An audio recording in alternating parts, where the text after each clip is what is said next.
اسلام قبول کرنے سے کئی سال پہلے حضرت عمر بن خطاب رضی اللہ تعالیٰ عنہ ایک دفعہ تجارتی قافلے کے ساتھ مال لے کر مکہ سے شام گئے۔ قافلے میں قریش کے کئی اور بڑے سردار بھی شامل تھے۔ یہ قافلہ شام کے سب سے بڑے شہر دمشق گیا اور وہاں اپنا مال بیچ کر مکہ واپس روانہ ہوا۔ تھوڑا سا فاصلہ طے کرنے پر حضرت عمر کو یاد آیا کہ ان کی ایک رشتہ دار خاتون نے انہیں کچھ سونا دیا تھا کہ اسے بیچ کر اس کے لیے کچھ کپڑے وغیرہ لیتے آئیں۔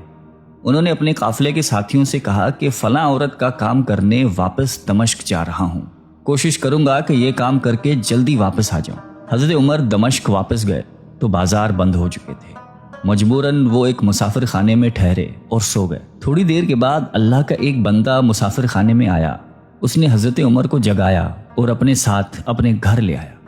یہ بات واضح نہیں تھی کہ وہ شخص حضرت عمر کو پہلے سے جانتا تھا یا ان کے والد خطاب سے ان کی واقفیت تھی۔ انہوں نے حضرت عمر کی بڑی خاطر و مدارت کی۔ کھانا کھا کر تو وہ سو گئے اور ان کا میزبان رات بھر عبادت کرتا رہا۔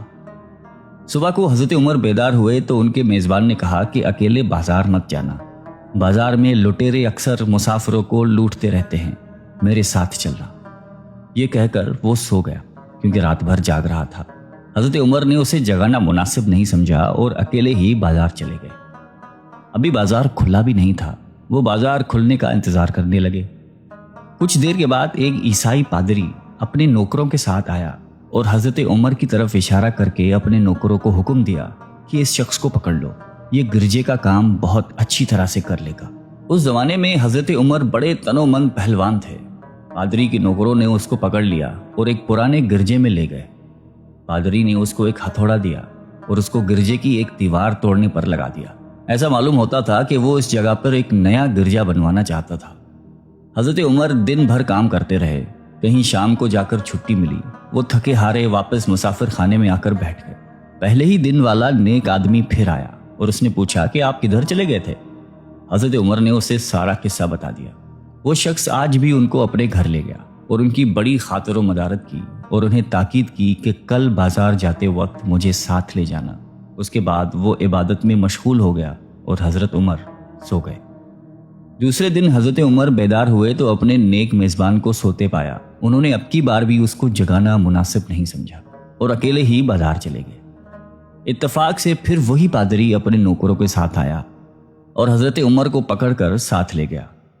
ان کو غصہ تو بہت آیا، لیکن کیا کرتے، غیر ملک میں وہ اکیلے تھے اور کوئی ہتھیار بھی پاس نہیں تھا۔ دوسری طرف پادری کے ساتھ 7-8 نوکر تھے اور وہ سب ہتھیار بند تھے۔ پہلے دن کی طرح ہی حضرت عمر ہتھوڑے کے ساتھ گرجے کی دیوار توڑتے رہے۔ جب دھوپ تیز ہوئی تو پادری اور اس کے نوکر انہیں کام میں مشغول دیکھ کر چلے گئے اور حضرت عمر دیوار کے سائے میں دم لینے کے لیے بیٹھ گئے۔ اتنے میں وہ پادری گھوڑے پر سوار چپکے سے آیا اور حضرت عمر کے سر پہ ضرب لگائی اور کہا کہ ہم سب گھر گئے تو نے کام ہی چھوڑ دیا۔ اب حضرت عمر کو صبر کی تاب نہ رہی۔ انہوں نے ادھر ادھر نظر دوڑائی، ہر طرف سناٹا تھا۔ انہوں نے پادری کو گھوڑے سے کھینچ کر نیچے کر لیا اور اس کے سر پر ہتھوڑے مارنا شروع کر دیے۔ وہ بہت چیخا چلایا لیکن اس کی مدد کے لیے کوئی نہیں پہنچا۔ حضرت عمر نے ٹوٹی ہوئی دیوار کا ایک بھاری ٹکڑا اٹھا کر اس کے سر پہ دے مارا۔ وہ پہلے ہی زخمی تھا، اب اس نے دم دے دیا۔ اس کو مرتے دیکھ کر حضرت عمر تیزی سے بھاگ کھڑے ہوئے اور جس راستے سے دمشق آئے تھے وہ راستہ چھوڑ کر ایک دوسرے راستے پر چل پڑے۔ شہر سے کافی دور انہیں ایک خچر پر سوار رومی ملا جو روم سے تعلق رکھتا تھا۔ وہ ان کے ساتھ چلنے لگا۔ وہ کچھ باتیں کرنے لگا لیکن نہ حضرت عمر ان کی زبان سمجھتے تھے اور نہ وہ ان کی زبان سمجھتا تھا۔ اس نے یکایک اپنی تلوار پر ہاتھ ڈالا۔ حضرت عمر سمجھ گئے کہ وہ ان پر وار کرنا چاہتا ہے۔ انہوں نے فوراً ہی خچر سے اسے کھینچ لیا اور اس سے تلوار چھین کر ایک ہی وار میں اس کا کام تمام کر دیا۔ پھر آپ خچر پہ سوار ہو کر آگے چلے۔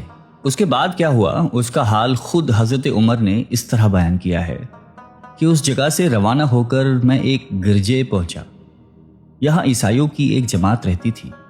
میں گرجے کے اندر داخل ہوا تو گرجے میں رہنے والے سب لوگ میرے ارد گرد جمع ہو گئے اور مجھ سے میرے حالات کے بارے میں پوچھنے لگے۔ پھر وہ اپنے پادری کے پاس مجھے لے گئے۔ پادری مجھے نہایت غور سے دیکھنے لگا اور اس کے بعد کہنے لگا کہ ایسا معلوم ہوتا ہے کہ تمہیں کسی چیز کا خوف ہے۔ میں نے کہا کہ تم نے کیسے اندازہ لگا لیا کہ مجھے کسی چیز کا خوف ہے؟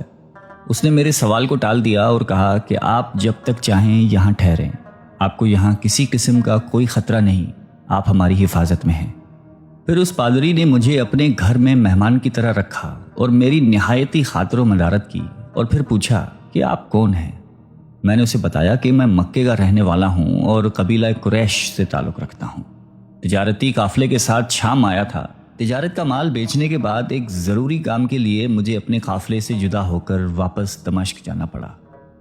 اب میں اپنے وطن واپس جا رہا ہوں اور راستہ بھٹک کر یہاں آ نکلا ہوں۔ پادری مجھے غور سے دیکھتا رہا اور بار بار طرح طرح کے سوال کرتا رہا۔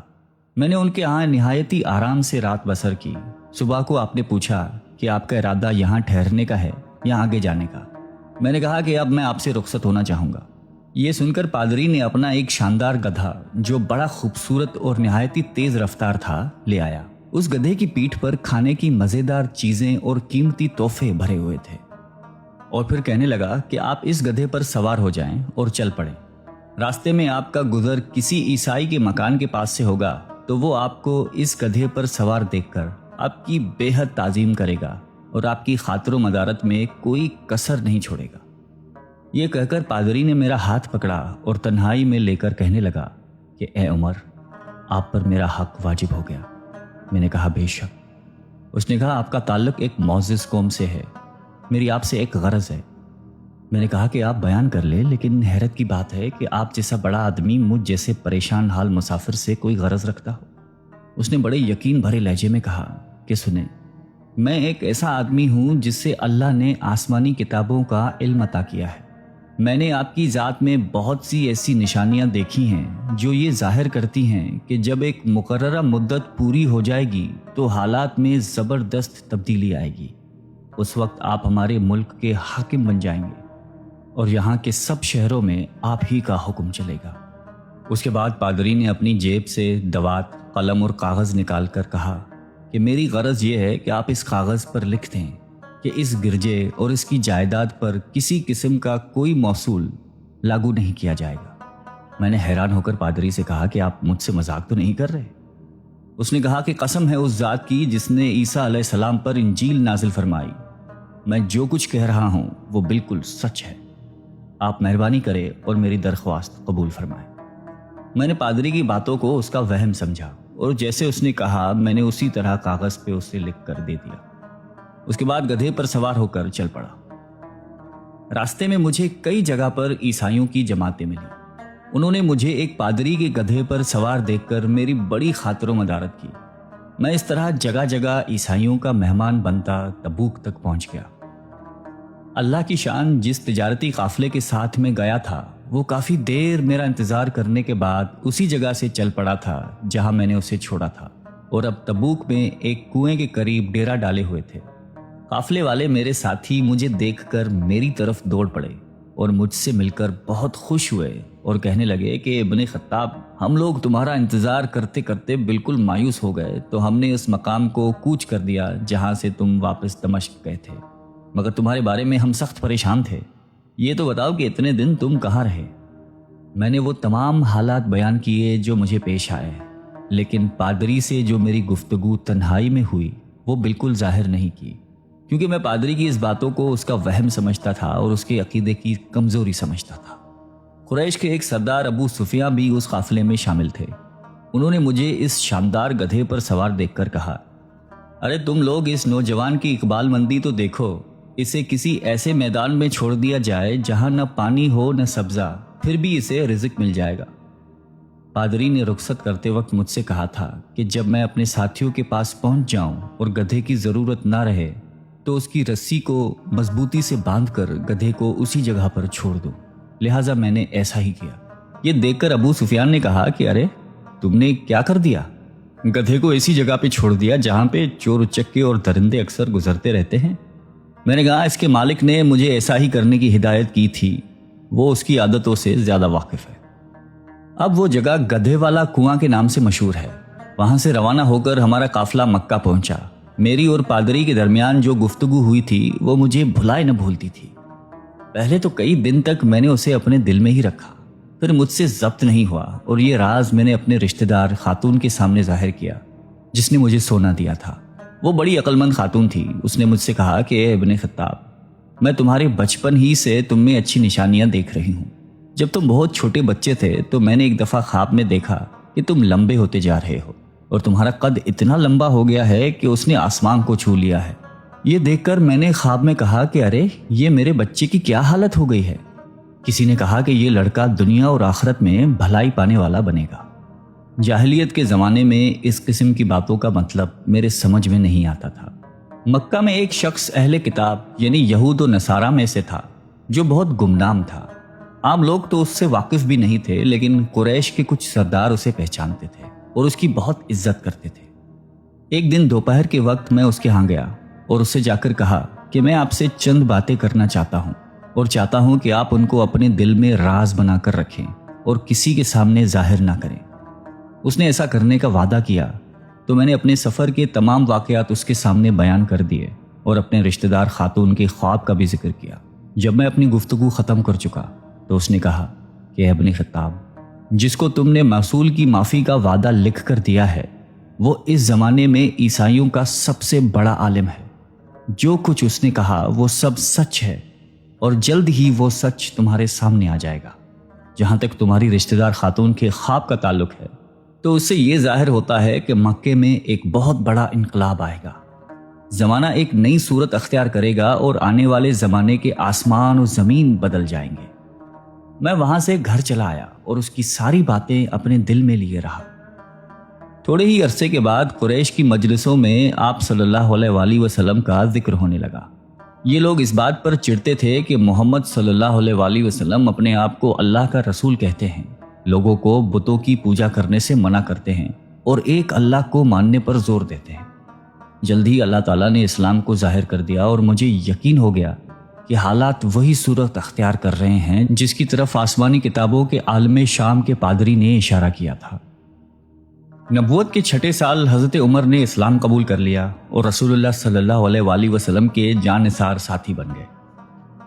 11 ہجری میں آپ صلی اللہ علیہ وآلہ وسلم نے اس دنیا سے پردہ فرمایا تو حضرت ابو بکر مسلمانوں کے پہلے خلیفہ بنے۔ 13 ہجری میں انہوں نے وفات پائی تو حضرت عمر خلیفہ بنے۔ ان کے سفر نامے کی روایت کرنے والے راوی کا بیان ہے کہ حضرت عمر فاروق اپنے خلافت کے زمانے میں شام تشریف لے گئے تھے تو ایک بہت بوڑھا آدمی جس کے بال برف کی طرح سفید ہو چکے تھے عیسائیوں کی ایک جماعت کے ساتھ ان کی خدمت میں حاضر ہوا اور عرض کیا کہ اے امیر المومنین، کیا آپ مجھے جانتے ہیں؟ حضرت عمر نے فرمایا کہ اگر آپ شام کے فلاں نگر کے پادری ہیں تو میں آپ کو پہچانتا ہوں۔ اس نے کہا کہ جی ہاں، میں وہی پادری ہوں۔